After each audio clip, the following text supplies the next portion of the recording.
All right, Vivek, thanks a lot for taking us through, all of the details of that note. But some more information that we're picking up is that there's a SEBI board meet today to discuss buyback regulations as well as governance regulations. So Yash is here with the details. Hi, Yash. Good morning, Pavitra. So, of course, a very important board meeting today, and the most important point on the agenda would be to discuss amendments with respect to the buyback regulations that we have currently in the system. Do remember that there was a consultation paper which was floated by market regulator SEBI very recently, just about a month ago, and the biggest takeaway out of that consultation paper was the intention to do away the system of buyback through open market and get the tender route in, and essentially with the option of closing down this route from April 2025. But as far as that consultation paper is concerned, it did throw some important amendments which have been proposed. I'll take you through some of the important ones here.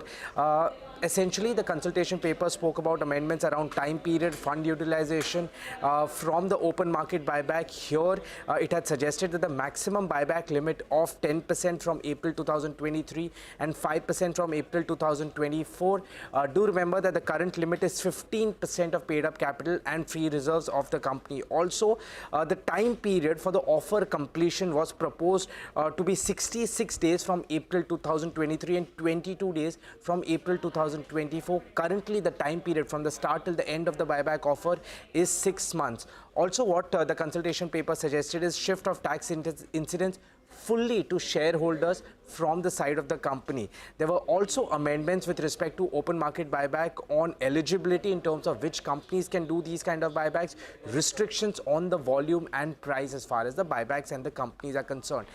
Importantly, there were certain amendments which also were proposed with respect to tender route.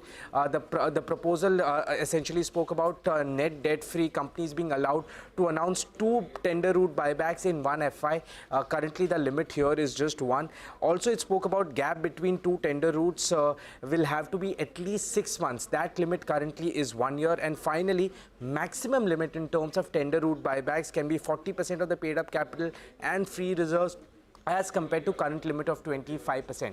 So a large chunk of today's board meeting will be on amendments with respect to open market buybacks and tender route buybacks. Apart from that, the board will also discuss regulations around material events and information disclosures on these.